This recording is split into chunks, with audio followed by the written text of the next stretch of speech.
All right, welcome everyone. We've got a good group here today. We've got an amazing panel here to talk about how to create our rank list. And I'm going to go ahead and ask them to turn on their videos and kind of introduce themselves. We'll go ahead and start with Dr. Ross. Hi guys, my name is Shanna Ross. I'm the Associate Program Director at UIC, and I love the fact that my residents are representing very hard today and loving this. But I am a osteopath. Obviously, the DO follows my name. I went to Western University. I did the NMM predoctoral teaching fellowship there, and I came out here to do my residency at UIC, and have stayed on ever since. So welcome. And I also couples match for those people who are also going through the hell of not just being a DO trying to match, but also going through the hell of couples matching in addition. Perfect. And Dr. Shaw, would you like to introduce yourself next? Hi everyone, my name is Minty. I am a third-year resident at UIC. Shanna is our APD. I went to Lecom Bradenton for med school, and then came back home. I'm from Chicago, came back here for residency, and yeah, that's me. Dr. Alberti. Hey guys, my name is Nikki Alberti. I am a PGY1 and I am an EMIM intern. I went to undergrad in Ithaca in upstate New York, and then went to med school in Philadelphia, and then came to Chicago where I had no ties. So that's a scary jump, but happy to help today. And last but not least, Dr. Kizia. Hey everyone, I'm Melinda Kazaya. I am a first year at Ohio State in emergency medicine. I have kind of been all over the place. I did undergrad at a small private school in Northeast Ohio called the University of Mount Union, got my master's degree at Case Western, and then did medical school down at the West Virginia School of Osteopathic Medicine. So if you have any questions about any of those regions, I'm happy to help with those as well.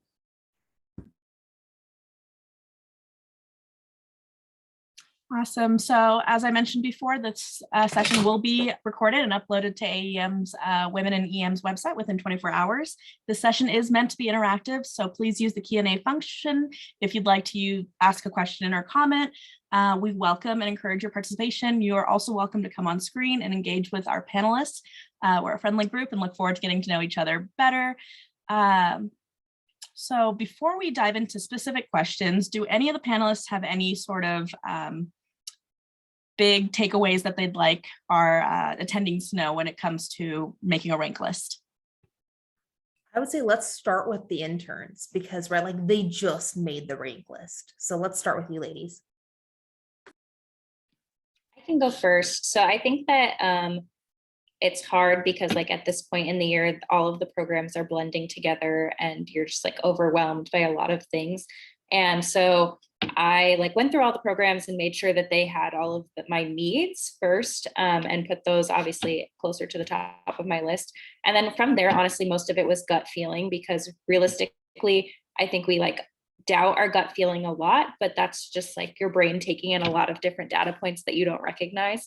And like your gut feeling and your vibes are very important, because feeling supported in a program, especially if it's not close to home, is essential. And UIC was like my number one choice, so it worked out for me. I'm really happy with where I matched. So I think don't underestimate the programs that you like got really good vibes from, and like trust those instincts. Yeah, I would agree with that. Definitely go with your gut. I think it's overwhelming in the age of social media and all of the resources we have right now. It's so easy to get tied up in Twitter and Reddit and these algorithms that people come up with, and it's just so much. Don't try to game the system. Just go with your gut. What felt the best? Who did you connect with the most?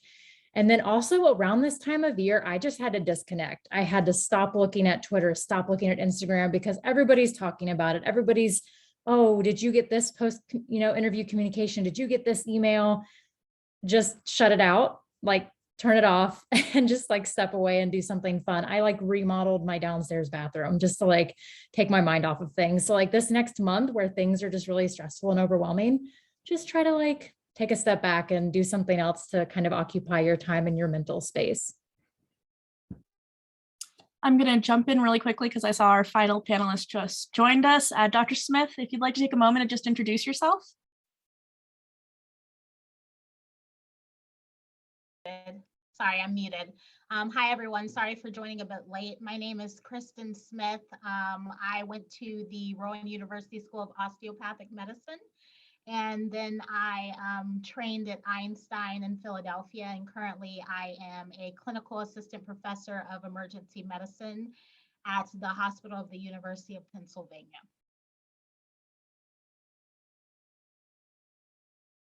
Thank you, Dr. Smith. So right now we're just kind of getting big takeaways that the panelists would like attending to know when it comes to making a rank list. I do have some submitted questions too. So once we're done with our big takeaways, I can fire off those questions.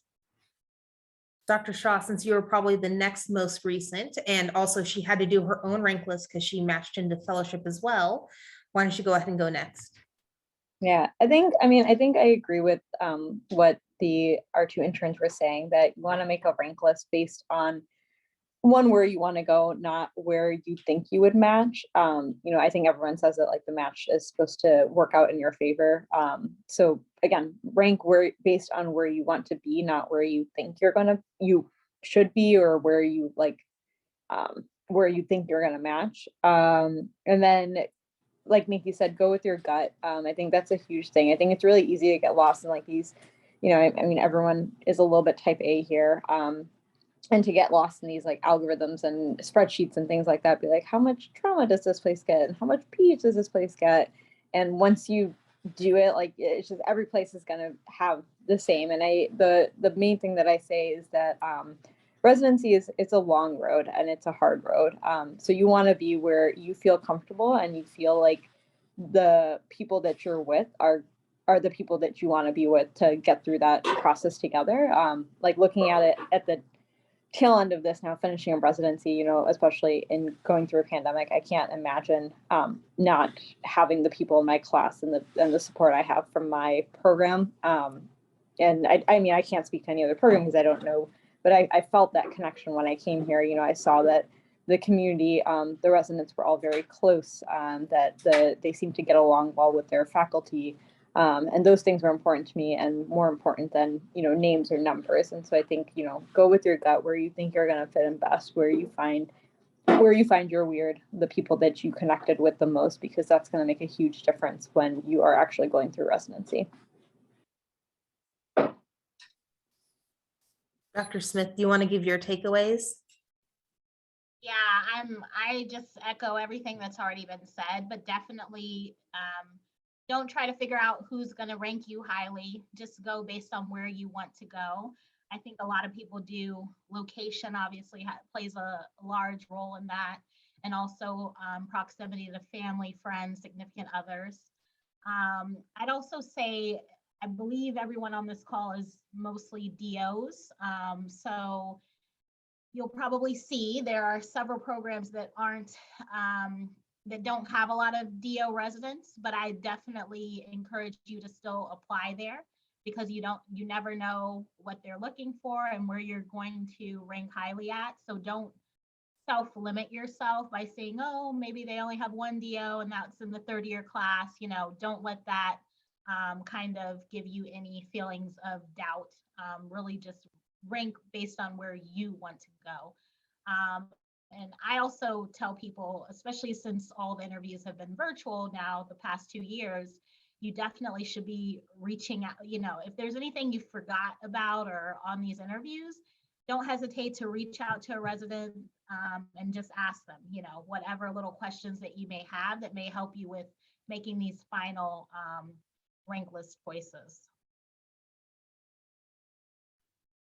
I agree completely. And I think, and I'm not sure, Dr. Smith, do you part of the rank list for your residency currently? Like, you help with that at all, or is that? No, I don't help with the rank list. I do. They have a diversity day every year that I'm a part of, but no, I don't help with the rank list. In residency, I was part of the interviewing committee.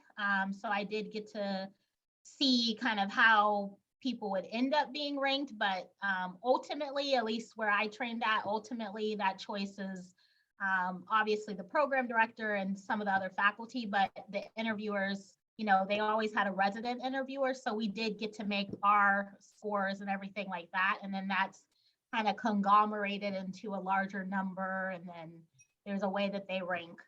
But the final rank list, I think most places, the PD and maybe some of the APDs participate in. So I'm going to give you guys like the little bit of behind the scenes insiders, right? Like, because Dr. Bunny, Dr. Boardman, we make the final rank list, right? And our rank list is already submitted, and it was submitted February 1st, guys, right? So the programs have to submit their rank list before any of the applicants are, which is a really, really nice, right? And you can look that up on ARIS when the deadline is. And the really nice thing about it is, let's say you're like, man, I have this like really hard hitting question, right? Whether that is, I'm pregnant and what is your paternity, or, you know, my wife is pregnant, or my significant other is pregnant, and what is parental leave look like, or something along those lines. If you wait till after their rank list is submitted, they can't change where they fall on your list, right? Like, so one, that's a bonus, right? Like, so you can ask hard quitting questions without having any penalization at all. What I will say is, if you're afraid to ask a program hard-hitting questions, or there's something that you didn't get to ask that you do want to, I do agree with Dr. Smith, you need to reach out and get those really important questions answered, right? And if they don't like it, you don't want to go there, right? We talked about this when the interview process, you don't want to go there. If you ask like, hey, I'm couples matching, and they're like, well, that's a bad idea. Well, guess what? I don't want to go to you then. This is great. We just figured out who our bottom of the list is, okay? Now, every program gets 1,001 love letters, right, from students all the time, right? You don't need to do that, right? So in these last few weeks, I know that there's been this big Reddit, Twitter surge of like, don't forget to send your love letter to your #1 program. You don't have to do that. If you want to, and you'll make your soul feel better at the end of the day, do it, right? If it makes you happy, do it. But remember, from a program, we are not allowed to respond to those. Right? So I am not allowed. And if I do, I am violating the ECGME if I say, I really liked you too, right? Because that might give you a hint as to where you fall on the rank list. And that is a complete violation. Okay. Now I do know programs do it, and to each their own, right? But if a program is not responding to you, that is purely them following the rules. Okay. So don't freak out if a place does not respond to you in the next few weeks. If you sent a love letter, we're just technically not allowed to. We're not supposed to have any correspondence with you guys, right? I'm not supposed to bias you guys as to where to go. Now, programs, right? Like when ranking highly, does anyone know roughly what a high rank means? Like where that means you're going to fall? It means you're going to fall in the top third of their rank list, right? Because that's what a high rank is. We interviewed, I think it was 180 people this year, right? So our top third is our top 75, and we take 15 people. So even if a price says, I'm ranking you really highly, it doesn't mean that they don't love you. Trust me, we love you. We would be really happy to match anyone in our top third, but some years we rank, you know, in our top 20, 30, 40, 50. A program that ranks well will match in their top 50%, right? And so it is a crapshoot every year. Every year. So if a program says they're ranking you highly, please do not be disappointed if you don't match there, right? It just was a numbers game, and that's all it is. And it's an algorithm, right? Doesn't mean that they didn't love you. And I'll be honest, it usually means that you're met where you're supposed to go though, right? You will probably do well at more than one program. I can actually guarantee you'll probably do well at more than one program, but you're also going to do really bad at more than one program, right? And that's something that you guys got to figure out for yourselves. Like, what does that mean? And what does that matter to you? But from this insider perspective, right? Like we always joke about being left at the altar, right? We'll always get this one student that's like, Dr. Bunny, Dr. Ross, you're my #1 program. We love you. And we're like, great, we love you too. All right. We say it in our head. We don't respond because we're not allowed. And then match day comes and they're not at our program. Right. And it's one of those things where it's like, of course, right? Because you guys are trying to game the game. We're not supposed to be playing a game, but you're going to be left at the altar too, right? You're going to say, I really love this program, and you're going to be left at the altar too. And that's okay. Because if somebody leaves you at the altar, they were not a right fit for you. And remember that for your real life too, right? Like not just your residency life. If somebody leaves you at the altar, be like, oh, thank God I dodged a bullet, right? So it will work out in the end. I have friends that match with their very dead last choice and were incredibly successful and phenomenal and have the best jobs ever. And I know people that match with their number one choice and have already stopped practicing medicine because they are so unhappy and they were so burnt out and so frustrated by the end of their residency that they said, I don't want to do ER anymore. And you don't want to be in either one of those boats. So it really is this like self-reflective practice. But self-reflection is key because I can't tell you, right? Like, what does gut mean to you? What does gut mean to this person? What does fit mean? What works best for you? What doesn't? You've got to figure that out. Yeah, I did say that to you guys during orientation. Thank you. So I'm going to ask a couple of questions that were submitted prior, but if you have any questions at all, please feel free to put them in the chat box and we'll bring them up live or answer them in the chat box. So our first question is from Brandy Hall. She wants to know, how many programs on average should a student rank?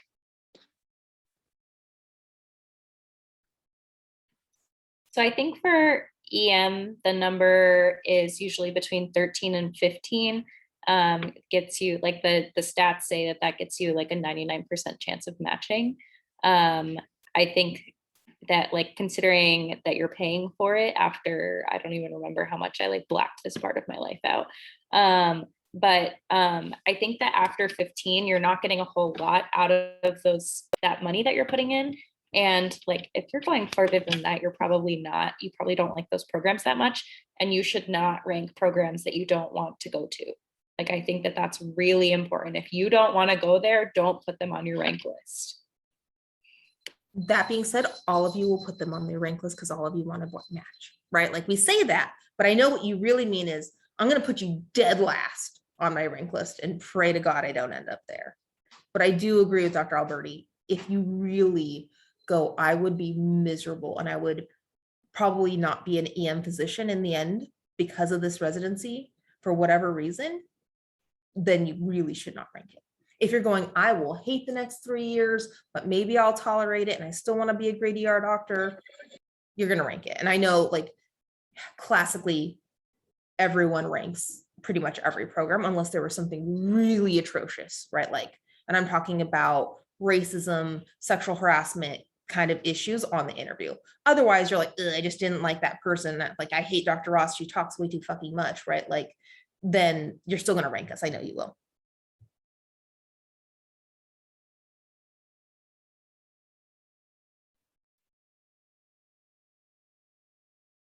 And honestly, if you interviewed, I'd say if you're like, I could be happy there and the coulds there, just rank it, right? So I had a total of 214 ranks, not because I interviewed at that many programs, because I was couples matching, and that's like what every algorithm, right? Like we went through every single possible combination. Like you match, I don't match, like was the very end. I match, you don't match at the end, right? For every single one. My husband's in the room and he probably remembers that awful hell because he had to do a prelim year for every single one of those ranks as well. And then he hated his life when we like got our number one spot. And he was like, why did we waste all that time? But because you're a student and you're worried and you want to match, that's why you waste the time. And when you're an attending, that extra couple $100 with interest or whatever, you're gonna be like, oh, that was like an hour and a half of my shift. I don't care anymore.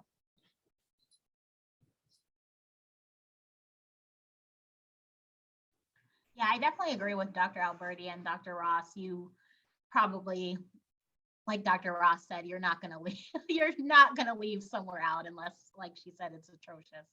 I do think you have to look at this is where you kind of have to take a real look at yourself. So if you are a little bit of a below average applicant, I mean, you can kind of tell that by how many interviews you got. If you only got 9 or 10 interviews, you know, you really need to think hard before you're not ranking one of those programs, right? Because you're not hitting that 13 to 15, right?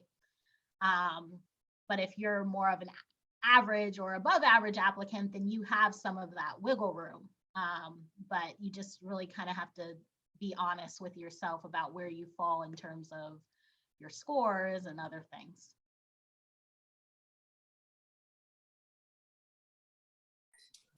I see a great question in the chat. And it's for people who had a location as their first thing to consider, but they were like, obviously, you're not just going to only apply to that one city. What are things that you considered outside of that city that made you rank places?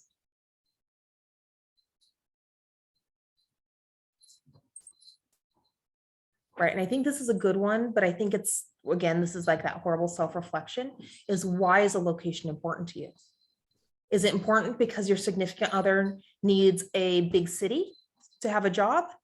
Is a certain location important because that's where your entire family support is? Is that location really important because you hate the cold?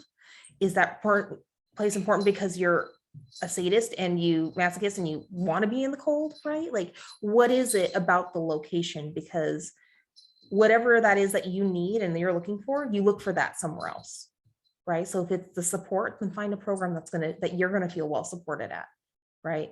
If it's a big city because your significant other needs a job in a big city, then find another big city where they're gonna be able to find that job as well. So like, at least in my head, that's kind of how it works. Because for me, it wasn't location, it was, can I match with my significant other? But for him, location was important because he matched PM&R and he wanted a bigger program. And some programs take 2 residents total in their class, which means you're like on call every other day, which sounds awful to me.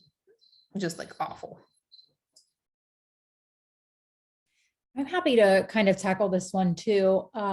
Location was really important to me because I have a lot of family in Ohio, as well as my husband who works in emergency medicine as well and is an attending. And I'm sure everyone can remember the panic last year with all emergency medicine attendings not being able to find a job. So the possibility of my husband having to leave his job to go somewhere else was a real stressor for us. It needed to be somewhere that he could also work. But the things that did kind of pull me towards other programs and other places other than Ohio were the people and the possibility of just endless possibilities. So I was really intrigued by places like Chicago and New York and, Florida, because I'm like, wow, like this, if there was ever a time when we were going to just pick up and start over and like go on this exciting adventure, like this is it, right? So I think it just really depends on where you are in life. And if you have kids and they're in school and it's not like practical to pick up and move, well, maybe that's not your reason why. But for me, the reason was like opportunity, like this could be a completely fresh start for us. So you just have to like find again, what kind of resonates with you and what speaks to you and why, like Dr. Ross said, why is that location important to you? And can you find that somewhere else?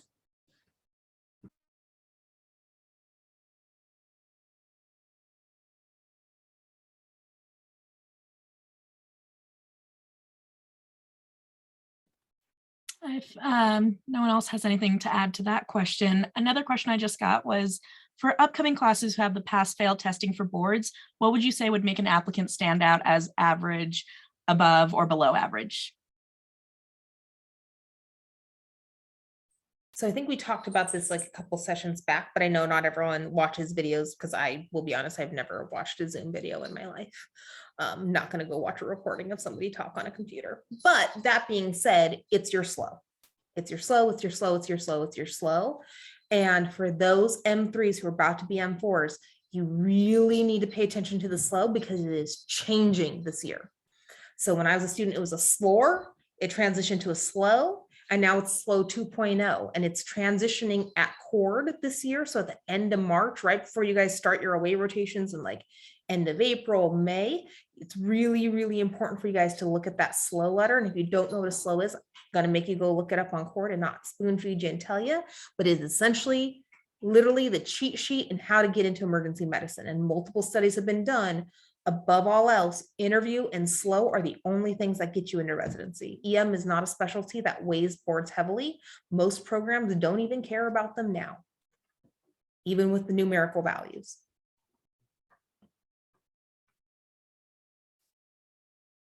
And there's my great Anantha helping you guys out.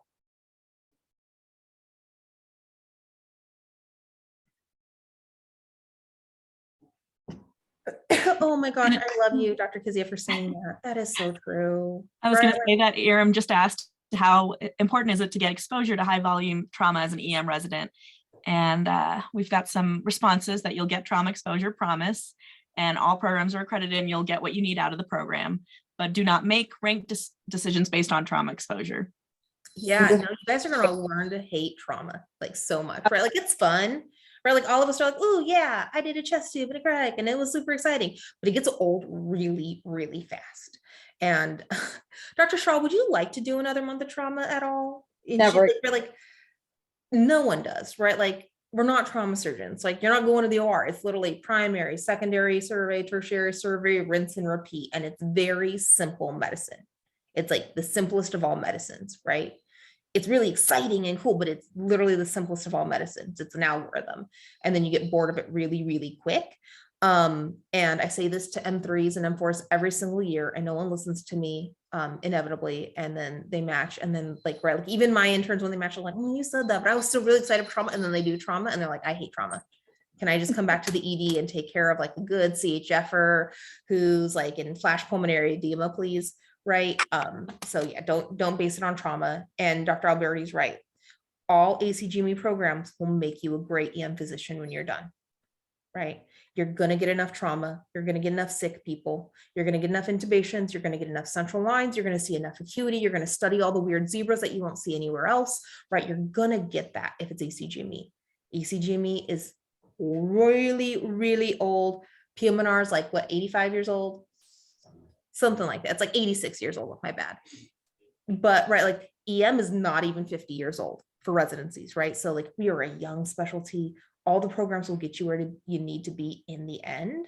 But if you're miserable in your residency and whatever makes you miserable, you got to figure out for yourself, you will not learn as well. And if you don't learn as well, you're not going to do as well. And if you don't do as well, you're going to be a bad doctor. And then you're going to blame your residency. But it was something that, right, like you get what you give, right?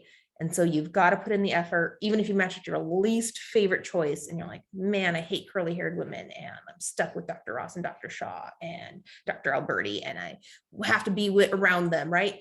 If you put in the effort, you're going to do well. You're going to be board certified, all of you. And in 5 years, y'all going to be drinking with me and partying with me at AAEM and in Vegas for ASAP. So, right, like it'll be great, you guys. You'll be fine. Heck, I've only done 1 month of trauma and I would be okay with not doing another month. You're stuck. You still have a couple more to go. I know. I said the same thing. We have 3 months, and after having done 1 month, I was like, I'm good. And then I had 2 more months of it. And kind of going off of that question, Jennifer asked, how important is prestige of a program? It's really important if you've got a big chip on your shoulder and that's what's going to make you happy in life, to be quite frank, right? Like, and here's the deal, like, it's not my place to judge. If you are going to be that person that's like, it eats my soul that I didn't go to this one program and you're going to just be like a miserable little resident, right? Then go to that program that gives you that chip, right? Like that fills that hole that you need, right? And I'm going to be honest, because we're in a room full of DOs, there's a lot of you out there, right? You already were like, oh man, I went to a DO school. If I could just go to this name brand institution, right? Like, or if I could just go to the big city, or if I could just fill in the hole, right? You're going to be miserable, right? Because in the end, that's not what's going to make you happy. And I'll be honest, you need to see a therapist. I have a therapist. I make all my residents see a therapist, actually. We mandate it. But right, like it's one of those things where it's like, if that's what's getting you, right? Do it if it makes you happy, but realize in the end, you're worth more than just a name. You're going to be a great physician, and no one asks, oh, where did you train in residency in the ER? Now it's different if you're like a cardiologist or a nephrologist, I guess, or right, like a neurologist, right? Like Dr. Glockenflecken says, right? Like the big froey brains. But like, other than that, your patients, when they're having an MRI, are like, oh, I'm sorry, you need to go to Yale. Please don't treat me. Like that doesn't happen to us, right? It's very different for EM. At least that's my opinion. I disdain people who like have that, like, and it makes me just really sad for them as a person. Right? Because you don't need the prestige. You don't. You just need to be a great damn doctor. I totally second that. I think that you need to go where you feel like you're going to get the best training, and really in residency, you're focused on or you should be heavily focused on your clinical training, right? So there's multiple aspects of a program. You get some research time and different things like that, but this is your dedicated time to know how to be a good doctor clinically. So that can come from a variety of programs, and it's not always the most prestigious name. I do think that if you want to do, you know, a heavy research career or a heavy, you know, more research career, then I would say, then maybe you should be thinking about prestige, only because sometimes that does matter when you're putting in grants and things like that. But I definitely think you should go where you will get the best education, which is not always at the most prestigious program within the city, right? The name does not mean everything at all. Thank you. And so Katie asked, if you're interested in a new program, a program that has not had a first class yet, how can you evaluate or really get a vibe on how to rank them? And Dr. Smith, I was going to ask you specifically, most people choose their residency rank list based on feel or vibe. So how do you do that when interviews are virtual? So I figured I'd combine those two questions. Yeah, I mean, I feel for you guys, because it is harder to get that feel because you're not there, right? But I think this is where you kind of have to come out of your shell and ask those tough questions. You need to ask, like, hey, are there any, and most residents will be extremely honest with you. You know, are there any procedures that you guys you feel like are difficult to get? Or how do you feel like the relationship with trauma is? Or tell me your typical day, right? A day where you're off and a day where, you know, you're scheduled to work in the ED, or what is your typical schedule? Like, those are some of the questions that if you were there, you would kind of get to see. But when you're not there, you're not able to like see how things go. I also think for a new program, so where I train, we had a community site that actually opened their own residency program during my last year. So it didn't affect my class, but it was affecting the next class. So it can be hard, but if it's a program that's similar to that, where maybe it's a community site that is now getting their own residency program, if that happens, you can ask the residents that used to rotate there to ask, hey, you know, how is the experience? You know, what would you say your typical shift? How many people are you seeing? Could you tell me on your last shift, could you maybe guesstimate like what you saw, you know, because you're not actually there, and that will kind of give you a little bit of a view into what the residency program is like in terms of what you'll see on shift, and you'll see a variety of things. And then in terms of camaraderie, you know, if you reach out to a resident, if you reach out to 3 residents and none of them get back to you, that may tell you something, that they either don't really like the program and they just don't want to tell you, or maybe they're not a collaborative group, and maybe that's somewhere you don't want to go either. So I'd say definitely this is time to reach out, and faculty will also tell you too, usually.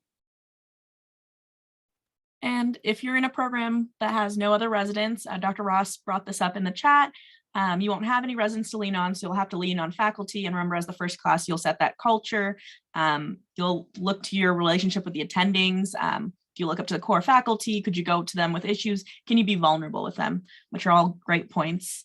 And then Iram asked, any resources to figure out cost of living in locations other than talking to residents?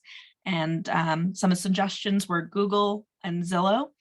Iram also asked, what questions specifically would you ask residents and faculty, since we can't visit hospitals for second looks or do shadow shifts? So for cost of living, if none of their residents went through bankruptcy during their residency, which is all of them, you'll be able to afford to live in the city, right? Like, the pay is crap everywhere you go. No one's going to give you a ton of money, unfortunately. But if classes before them have been able to survive, or residencies in the city have been able to survive, you will be able to survive, unless you have a significant shopping issue, which then again, I'll refer back to my previous point, probably need a therapist. But that being said, right, like, you'll be able to. The couple constraints I will say is, if you do have other people reliant on you, whether that is a significant other, children, siblings, the parents with disabilities, whatever that may be. If you are financially responsible for other individuals, that is something that you do need to take into consideration.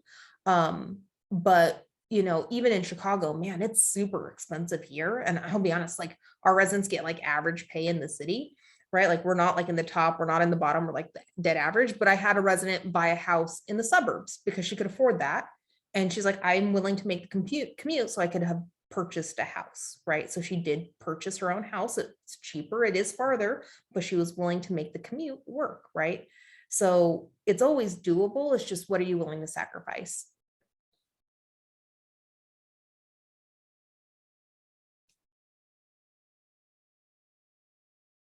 And then I think I sidetracked everyone and I don't even remember myself what the second question was. So my bad. Yeah, no worries. The second question was how to, what types of questions would you ask residents and faculty now that we can't visit hospitals for second looks or do shadow shifts? What are some important things to ask? Do you want to go, Dr. Ross? No, I was actually going to make you and Dr. Kazia go because I didn't virtually interview. So Yeah. I don't know. I got to go visit places, which was awesome. And I'm sorry for all of you guys. So something that I did was, I think that lots of times during interviews at other programs, you like, they bring up something and you're like, oh, it would be really nice to know that about like the programs I already interviewed at, and I can't ask them this question, but you can send them the email. Also, so I had never been to Chicago before I ranked them, and I was terrified. And so I just visited the city, and I like reached out to residents and I was like, where do you think I should go? What should I do? And that was like really helpful because I was like, I need to make sure this isn't a city that I absolutely hate. The other things you can ask are like, how often do you hang out with your residents? What like things do you guys do? What are things that you guys are really passionate about? Because lots of times people with the same mindset are matching at the same program. And so if they're probably most of them passionate about similar things, there's a lot of people at UIC that are passionate about social EM. And like there's a decent amount in interest in like informatics and like all sorts of things like that. So if you can understand if you will fit in well with that, it's easier to know where they should fall on your rank list. Yeah, I definitely agree with all of that. And I can certainly empathize. I know that it's super like weird and stressful and awkward to like not be able to go see the place where you might work and live for the next 3 to 4 years. But despite being like the 100th person to probably tell you this, the things that you think matter, like trauma exposure and where's the call room relative to the ED and yada, yada, yada. Like it doesn't, I promise you, it doesn't matter as much as you think it does. The things that I would focus on and ask residents and faculty are, you know, what do you do for wellness? Which I think some people are probably sick of wellness too, but you know, do you like go to games? Do you have like pizza parties? I don't know, like, what is it that you do? And then what do you do for virtual conference? Because we've kind of, I don't know about other programs, flip-flopped multiple times this year, like going back to virtual, now we're in person again. So what does your virtual conference look like? Is it interactive? Is it just another Zoom PowerPoint? Like, what does that look like for your program? How often do your residents get together? Do you have a class night where everyone in that particular class has the shift covered and they can all go hang out together? Just things like that. Other things that were important to me, and it might apply to others as well, is, are you going to support my other professional endeavors? So I'm involved with ACOEP. I'm the resident student organization president. And it was important to me, like, are you a program that's going to allow me the time and the shift, you know, buy down to go to these conferences and fulfill my duties in that role? Because it's something that's important to me. You know, if you have a family, what is, you know, your maternity, paternity leave policy look like? So just, I would focus more, long story short, on like how residency is going to help support your lifestyle and not so much what does work look like, because I promise you'll be sick of work. And you will, you know, as we've already discussed, get everything that you need from work and ACGME. So how are the other facets of your life going to look and be supported during this time?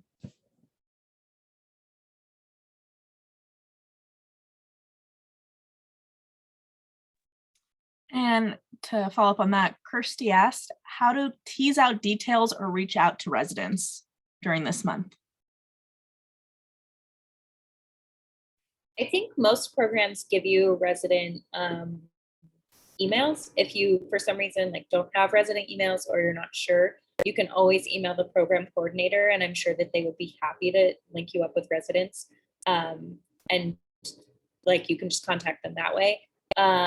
If not, and how to like tease out questions. I think most of the time residents are very honest.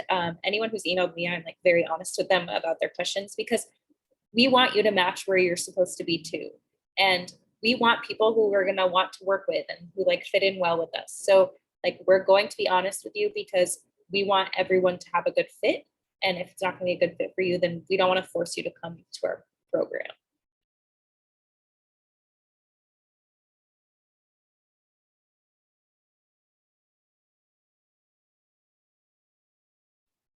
I did want to highlight one thing in the chat about the new EM program sites. Dr. Smith made a great point. Even if they don't have an EM program established, they have other residencies and other specialties. So in that case, you can ask residents from those other specialties about the overall culture of the hospital, but just be mindful that they can't speak about EM. I thought that was great advice and I wanted to highlight it. Another question I believe that Aram asked, is it harder to get jobs in academic positions if you graduate from a community program? Yes and no. So, right, like when you're applying for an academic position, the key is mentorship, right? So if your that community program provides you that mentorship, then no, absolutely not. And did they provide you opportunities to get the dream job of your dreams, right? Like, did they give you experiences and whatever the thing that you want to do in academics is? Then no. But if you go to a community program that doesn't have anyone that can provide you that mentorship or things like that, you're not going to get it. Sorry, that's my dog. And he's an asshole. But you know, if you, the same goes for academic jobs. Just because you're in academics doesn't mean you're going to get a good academic job. If you didn't get the mentorship and you didn't get the guidance and they didn't help shape you, then you're not going to get a job in academics anyways. So yes, professional organizations. You definitely want to be active. Even if you're at a community program, you can get an academic job, but you need to have done something academic, whether that be, you know, you created a QI project and presented at SAEM, or, you know, you started a journal club or something of that nature. You need something to talk about that's academic when you're going on those academic job interviews. And as Dr. Kizia said in the chat, you know, you can be involved in AAEM or any professional organization, and that helps you get some academic, first of all, contacts, because a lot of times the attendings who are involved in these organizations usually have some academic affiliation, but it also gives you some academic things to talk about if you've had certain positions. So you can show that you have been in the realm of academic emergency medicine.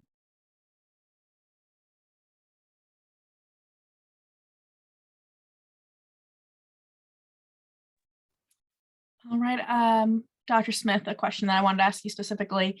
If I'm a student who identifies as underrepresented in medicine, Black, African American, Latinx, Native American, Alaskan, and or Hawaiian natives, Pacific Islanders, women, gender nonconforming, LGBTQ, etc., should I rank a program that appears to lack diversity highly? So I think that's a great question. And it really, this is where, you know, you have to do some soul searching as well. You have to decide, when I interviewed at that program, did they seem very welcoming? Or did I feel like every single interviewer focused on how I was different from the majority of the rest of the residents? If that was the case, then, you know, you may feel concerned to go there. But if you feel like everyone was welcoming, they were embracing your diversity, or they didn't even know and they really didn't ask and it really didn't matter, then I think that that is definitely a program that you likely would go to and feel comfortable at. I think another way that if the program isn't that diverse, then you can try to look outside of the program. You know, maybe the EM program is not as diverse as you'd like it to be. Maybe there's only one woman in the class of 14, but then you see throughout the hospital, there's a lot of other women residents in other programs. So maybe you could start a women in medicine group and get to know some of the other women in the different residencies. Or another alternative is going to a city that's diverse, even if your program's not diverse. So there's different organizations. I know for African Americans, there's the Urban League, which is usually young professionals get together and do different volunteer programs. So maybe there is something in the city that you would end up matching at where you can find an affinity group or something to get that connection. But I definitely think you should not rank it low just because you may not see someone who looks like you or see someone who you believe identifies as you identify. But I do think that you do have to take a step back and really think, how did I feel like I was being treated on that interview? Also, I think for people who are maybe not M4s, but are below, ask those questions. I interviewed at a place where there was no women in leadership. There was like very few women in their program. And I asked about it and I was like, hey, I just noticed that there's like not a lot of DOs here. There's not a lot of women. And the program director was super defensive. And I was like, oh, this is not good. And if they're defensive of it, it's a red flag. If they're working on it though, and they're like, yeah, we'd love to have more women in our program. We're like working on it. We're working on making sure that we're like being inclusive. Then I think that you can get more of those answers by asking. And like you're interviewing those programs too. Like you need to know that information.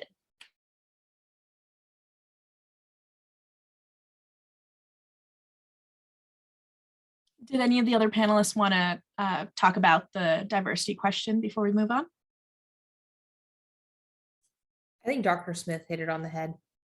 I really respect that answer. And I think she's really given great insight. And she's right, like, you know, and it's hard because there's a lot of programs that are currently very active in trying to increase their DEI and everything like that. But I agree. It's kind of like being that first resident at a program though, right? Like if you're the very first resident in the EM program, if that's something that you're like, ooh, that sounds awful. Maybe you don't want to be the first woman there or the first DO there or other things. If you're not going to feel well supported, right? But there has to be a trailblazer at some point.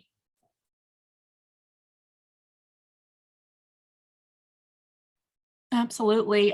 Before I ask the next question, we're at the final about 10, 12 minutes left. So if anyone has any questions, feel free to throw them in the chat box. You can privately DM me if you don't want everyone to know that you asked the question. Feel free to ask the sessions for all of you. Our next question is, did size of residency program play a big role in how you ranked programs? What are some differences between big versus small programs?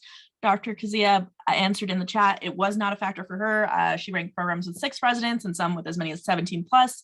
Not sure of many differences except perhaps the likelihood you'll have a co-resident buddy on off-service rotations. But would anyone else like to add anything more? From a program director standpoint, I actually think it is really important for some people, not for everyone, but for some people, it's really, really important.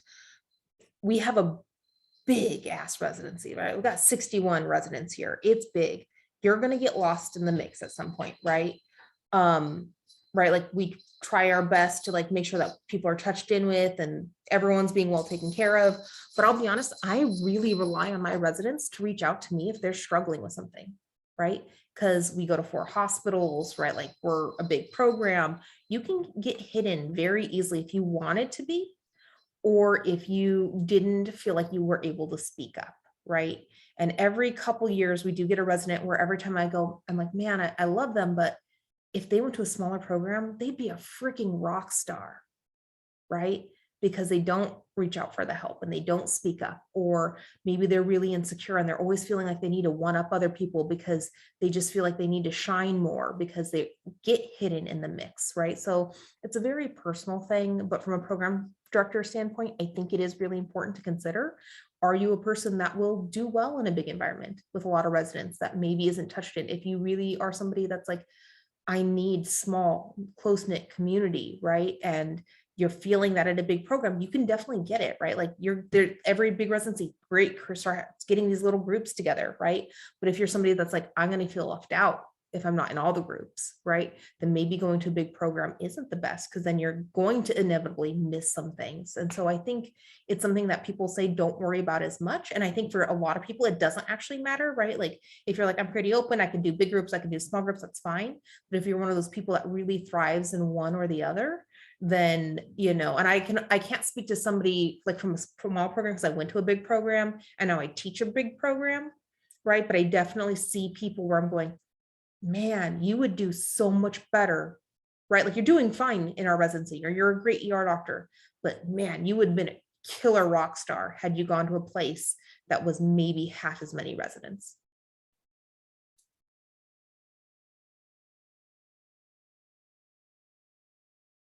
Dr. Shaw or Dr. Alberti, did you have anything else you'd like to add on when it comes to residency class sizes? I think Shanna kind of touched on what I was going to say. It's, I think it's a lot of introspective, you know, a little bit of soul searching on what kind of community you thrive in. For me, I know I wanted a bigger program just because like I knew that there would be more people to like hang out with on days off, and, you know, other people to like talk to about things. And so that was just something that I particularly wanted, and I knew perhaps I would do better with having more co-residents.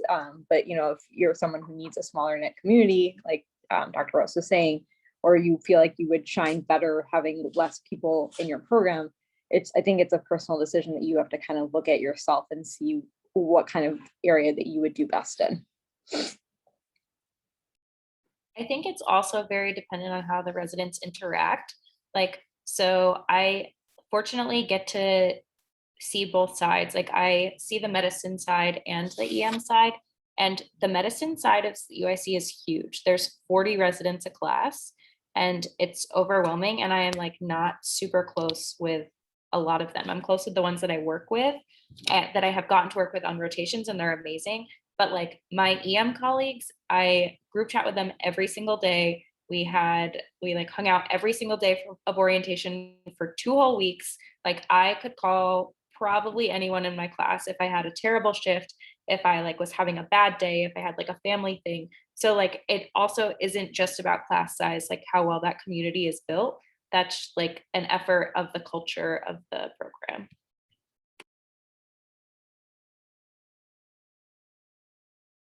Awesome. And in our final few minutes, if each panelist can give us like maybe a one-liner on what you think is the best way to maximize a successful match.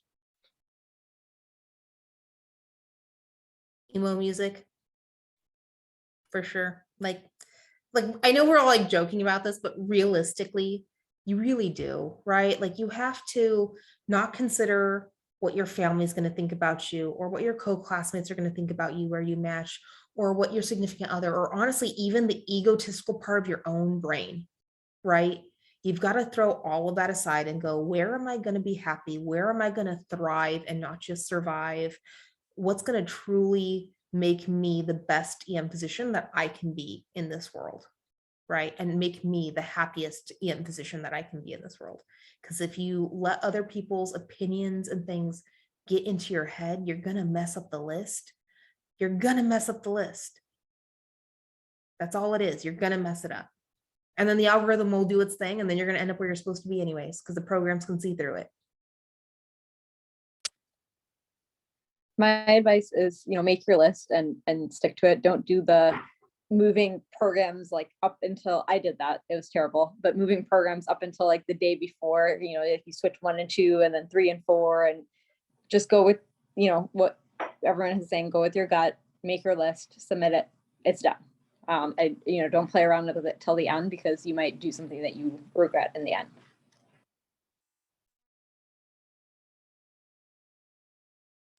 I would agree, kind of the same takeaway that I said at the beginning.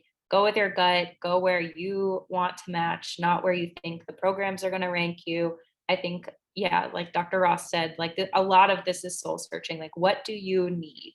Like, you need to be able to answer those questions. And I'm sure that like the interview season teaches you a lot about yourself, because you have to be able to answer those questions and like go where the place where you can be you comfortably. I would say be honest with yourself, listen to that emo music, like reflect, but also do not sell yourself short. Don't say, oh, I'm a DO. Don't say, oh, their average board score this. If they interviewed you, they saw something. Do not sell yourself short. That's great. I agree with everything everyone has said. Definitely follow your first mind. Usually whatever was your number one program 2 weeks ago is your number one program now. Don't wait until the last second. There's always some issues. You just don't want to wait until the last minute and then, oh my gosh, you didn't get your rank list in. That is never good. And then make sure that you're choosing, where do you think you are going to best fit in, and where do you think they're going to train you the best? Because sometimes that isn't the most cush program or the program with the nicest lounge and gives you free food. Sometimes, it's a program that's a little more gritty, but you are going to be a wonderful physician when you get out of there. Gosh, thank you so much. Please, everyone, join me in thanking Doctors Nicolette Alberti, Melinda Kazia, Shanna Ross, Minty Shah, and Kristen Smith for coming on tonight and sharing all their wisdom. This was an amazing hour. And thank you all for attending the session. We are always interested in your feedback. As you leave the webinar tonight, please take a few moments to answer a few questions. And please join us for our next session, which will be on March 8th for the supplemental offer and acceptance program, the SOAP prep. It's a scary topic. We don't want to talk about SOAP and scramble, but it's good to be prepared. So definitely register for this and other upcoming sessions. And please visit our website, which I've posted in the chat box, and select the appropriate links. We look forward to seeing you again soon. And this now ends tonight's program. Thank you and have a wonderful night.